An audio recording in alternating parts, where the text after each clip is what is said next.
Greetings builders, I hope you all had a chance to check the review of the Settlers of Kalguur League yesterday. I'm positive that this is going to be one of the best leagues of all time. I'm really excited about the melee changes, and on this video I'm going to show you 6 melee starter builds for this amazing league. It's divided in 2 parts, so please don't forget to check the description for part 2. Unfortunately, I won't be able to test the balance before the league starts, so their complete guides will only be available during the first week after July 26. I know this might be frustrating for some, I know it is for me, but I just don't feel comfortable releasing a complete guide without really testing the build before. In any case, don't worry, starting this Monday I'll release 9 starter builds ready to use on the first day of the new league. Let's start this video with the tanky boy that got a lot of offensive and defensive buffs, the Boneshatter Juggernaut with the Marauder class. This build is perfect for the melee enthusiasts out there. Boneshatter hits enemies so hard that it hurts your own character, accumulating trauma stats. For each trauma you're going to deal and take more damage. That's why it's important to gather both attack speed and armor to stack many traumas and sustain their damage. To list the pros of this build, I would start with its survivability. Even though you deal damage to yourself, this build has so much armor that you won't feel a thing. Now, because of that, you might think that this build had to sacrifice speed or boss damage, but no, it's still super fast and can kill guardians in just a few seconds. Now, to list the cons, the first thing that comes to mind is that you need to keep an eye on your accuracy. This is because the Keystone precise technique that grants 40% more damage if your accuracy is bigger than your life. As for budget, this build is cheap. You can get it destroying early in-game maps with only around 60 chaos. To comfortable advance to yellow maps, I recommend investing around 120 chaos, and for easily completing your atlas, I recommend investing around 4 divines. For clear speed, I'll give it 9 out of 10. Boneshatter also creates a big pulse of damage when stunning enemies. That means that a single blow can kill an entire pack of monsters.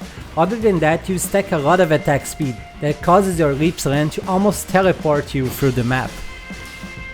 The boss damage is also great and deserves 9 out of 10. Using Berserk on bosses causes you to accumulate a lot of trauma stacks and deal huge amounts of damage. For the survivability, this build is surely a 10 out of 10. And I would even like to say 20 out of 10 if I could. This build achieves almost 200,000 armor and over 83% of all elemental resistance. All of that combined with the Juggernaut Ascendancy grants this character over 300,000 effective HP. Yes, it's crazy. Next, I have one for those who enjoy a little range in your melee, the Lightning Strike Trickster with the Shadow class. Lightning Strike is an awesome skill that used to be on top of the meta, but went down after a couple of nerfs. Now, with the new returning projectile support gem, it's back with more power than ever. To list the pros of this build, I would start with its clear speed. Besides a strong melee hit, Lightning Strike also creates many lightning projectiles that run on the floor, killing every enemy on its path. Besides that, this build also counts with the Trickster Ascendancy to be super fast and tanky. It has 7 frames charges for extra damage and speed and a lot of defensive layers. Now, to list the cons, the first thing that comes to mind is that this build needs a good elemental call to work properly, but don't worry, it's easy to buy one from other players. As for budget, this build is not expensive at all. You can get it destroying early in-game maps with only around 80 chaos. To comfortably advance to yellow maps, you need to invest around 150 chaos, and for easily completing your atlas, I recommend investing around 4 divines. For clear speed, I'll give this one 10 out of 10. As mentioned before, you have 7 frames charges and a huge effect of elusive that grants this build a lot of movement speed. Besides that, Lightning Strike creates many projectiles that run on the floor, exploding many enemies that aren't even close to you yet. The boss damage is also amazing and deserves 9 out of 10. With the new returning projectile support gem, you deal a lot more damage to bosses. This one is an awesome boss killer. For the survivability, I'll give it 9 out of 10.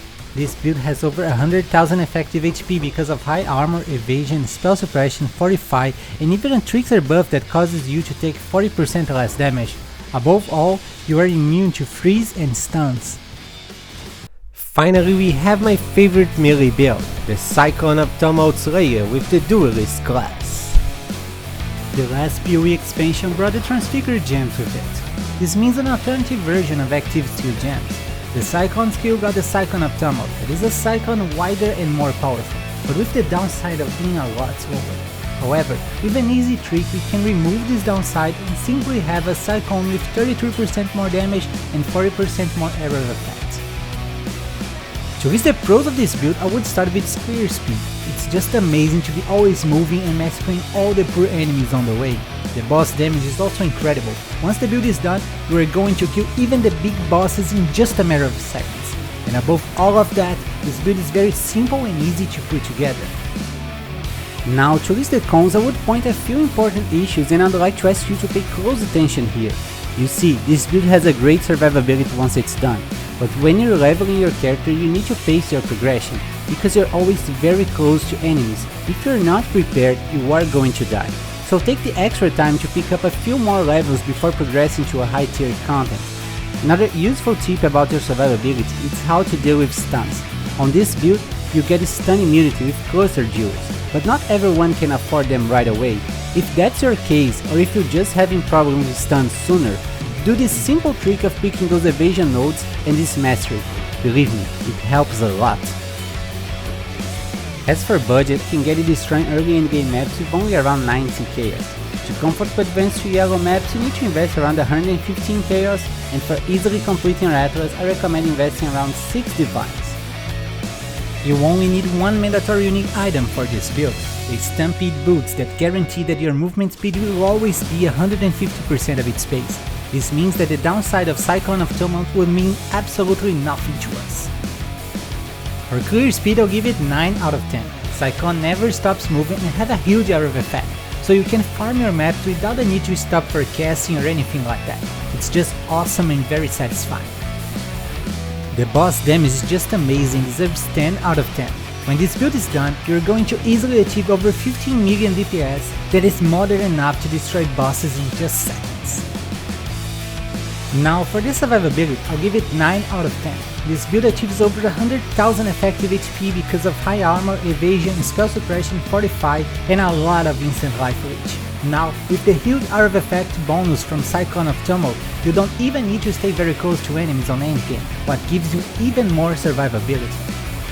And that's it for today, guys. Don't forget to check the part 2 in the video description. And of course, if you have any questions about those starter builds, just leave me a comment and I'll be glad to answer them. I wish you all an amazing day, and don't forget to keep building!